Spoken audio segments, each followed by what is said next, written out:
Apa yang kemudian Mbak Oki lihat sebagai seorang sosiolog Oh, dari Pati ini? ini sesuatu yang sangat menarik Ya, dikaji, tapi juga sekaligus turut menggetarkan kita sebagai warga negara. Sebagai seorang sosiolog, Kang Darso, ya, kebetulan saya memang fokus untuk meneliti soal resistance, ya. soal perlawanan. Jadi bagaimana bentuk-bentuk perlawanan, apa akarnya, bagaimana bentuk-bentuknya, dan bagaimana modifikasi terkini, termasuk Mhm. bagaimana itu mencapai tujuannya, itu Mhm. termasuk bidang kajian saya.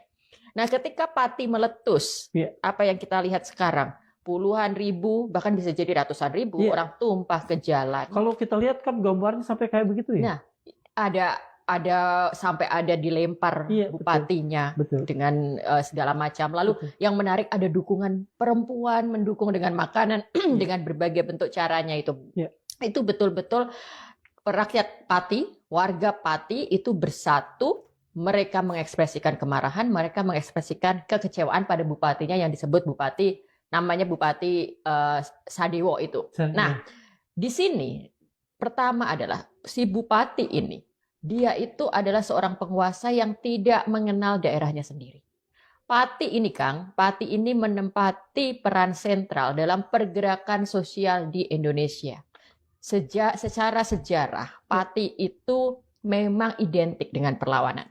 Oh, Di abad 19 ada seseorang petani, pemimpin petani namanya Samin oh, Samin, Surasentiko. ya, ya, ya, ya, ya, Itu ya, kan ya. dia Gerakan memimpin Samin. ya gerakan Samin itu dari Blora sampai ke Pegunungan Kendeng itu masuk di wilayah Pati. Pati itu masuk dalam wilayah di mana Samin Ya, Surasentiko ya, ya, ya. memimpin yang namanya civil disobedience di masa penjajahan Belanda. Pembangkangan sipil Sipil. yang Ya. dilakukan oleh petani itu sudah dimulai pada masa itu, awal abad 19, Samin Surasentiko di wilayah Pati. Pati. Dan bentuk yang mereka lakukan adalah mereka menolak membayar pajak. Iya, iya, iya. Jadi perlawanan terhadap pemerintah kolonial dalam bentuk membangkang, dalam bentuk memboikot pajak, itu merupakan respon dari kebijakan-kebijakan pemerintah saat itu Iya, yang iya. semakin memeras petani, yang semakin membuat petani sulit, yang semakin menciptakan penderitaan. Ya. Oke, itu jadi itu kan sudah menjadi sebuah cikal bakal tersendiri. Betul. Lalu kita bisa beralih ke masa yang lebih modern, tidak terlalu jauh dari masa sekarang, tapi kalau orang mengerti tentang sosiologi masyarakatnya, dia nggak akan berani macam-macam dengan orang warga Pati ini. Jadi Pegunungan Kendeng, Kang, ingat nggak gerakan untuk melawan dibangunnya pabrik semen? Iya, iya, iya, Nah, iya, iya, iya. itu kan bagaimana kelompok masyarakat di situ berjuang mempertahankan, mereka bisa berjalan puluhan kilo sampai menyemen sampai kaki sendiri ya. kaki sendiri, Lihat, ya. dipimpin oleh perempuan yang bernama Yusutina dan Ya. kawan-kawan lainnya. Masyarakat adat bertemu dengan anak-anak muda bersatu untuk menyuarakan itu. Dan gerakan untuk melawan pabrik semen itu yang terjadi di Pegunungan Kendeng itu adalah salah satu perlawanan gerakan sosial yang punya nafas panjang di Indonesia. Mereka tidak mudah untuk dibungkam, mereka tidak mudah untuk dibeli. Bahkan berbagai upaya dilakukan untuk membujuk, sudahlah, tetap tidak bisa. Mereka tetap bisa melawan. Gitu, Samin kan? Lah. Nah, exactly gitu kan, spirit kan of Samin yang kemudian agak menyimpang, bukan apa ya? Kalau dalam bahasa kita, dalam positif way, in Jawa ya, kayak dablek. Jadi kita benar-benar kita teguh pada pendirian. Sebenarnya bisa dijelaskan sebagai teguh pada pendirian, tidak mudah digoyahkan. Nah, itu terjadi pada masyarakat Pati hari ini. Jadi kita bisa merasakan masyarakat Pati sedang betul-betul mengadaptasi, mereka mengadopsi semangat Samin. Dan mereka lah yang dimaksud sebagai Wong Samin itu. Betul. Mereka ketika merasa tertindas, mereka melawan. Ketika mereka diancam, mereka semakin membesar. Itu kan kemarin bupatinya berkata, turunkan 50.000 orang, saya tidak akan mundur. Oh, jangan salah. Mereka bisa dengan ditantang, dengan diremehkan. Itu kan mereka diremehkan. Mereka justru semakin terpecik semangat untuk melawan. Dan saya baca itu bahkan warga Pati yang merantau sampai datang pulang, semuanya berkorban, semuanya ikut menyumbang semuanya terlibat gitu. Jadi mereka betul-betul punya mental perlawanan ini. Jadi Bupati Pati jelas tidak paham siapa yang sedang dihadapi, tapi sebenarnya ini tidak hanya soal Pati kan? Ya, betul. Kita bisa melihat ini kemudian menjadi cerminan dari masyarakat Indonesia dimanapun mereka berada. Betul. Jika memang rasa ketertindasan dan perasaan diremehkan itu sudah sampai di ubun-ubun ini, mereka tidak akan pantang mundur. Masyarakat bisa mengorganisir diri untuk melawan. Dan ini baru dimulai dari Pati. Gitu. Gerakan Samin ini kan fenomenal.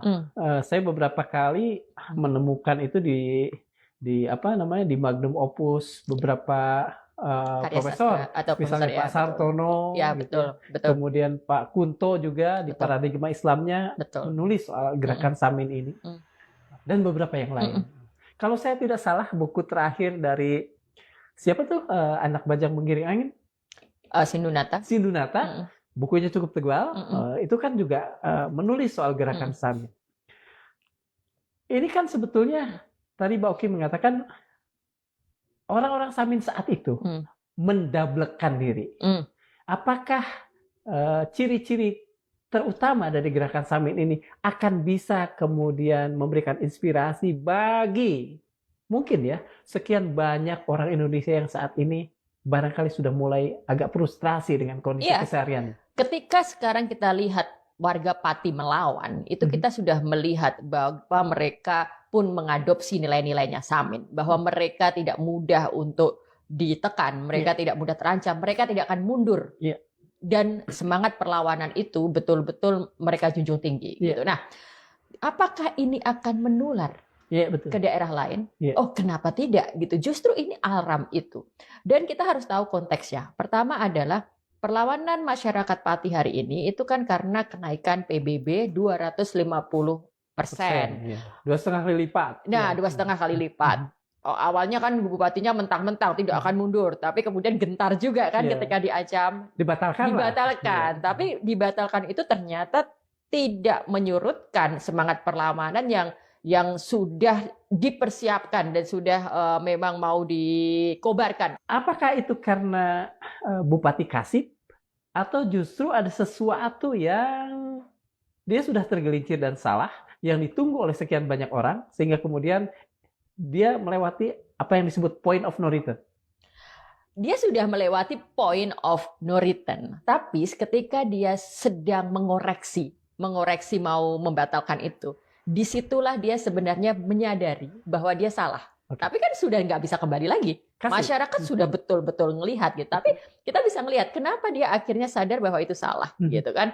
Ada gencetan, ada suara dari pihak atas, dari Kemendagri, mungkin dari partai, dari gubernur. Jadi orang-orang seperti Bupati Pati ini, saya bisa melihat bahwa dia memang menganggap remeh masyarakat, tapi dia orang yang sangat tunduk dan sangat takut pada atasan. Nah, ini berbeda dengan semangat Samin. Semangat kita sebagai citizen, egaliter. Ya, justru kita akan mengatakan Anda jadi bupati karena kita yang mengizinkan. Karena kita memberi suara kita. Kalau Anda tidak lagi mendengar kita, ya dengan gampang kita cabut. Nah, yang kita heran dari Bupati Pati ini, dia seperti hidup pada masa penjajahan. Atau at least dia hidup di masa Orde Baru mungkin kan. Dia lupa bahwa sekarang kita hidup di masa yang semuanya serba terbuka. Bahwa apapun yang kamu lakukan, konstituen kamu itu kan masyarakat. Mereka dengan akan mudah untuk mengoreksi, mereka akan dengan mudah untuk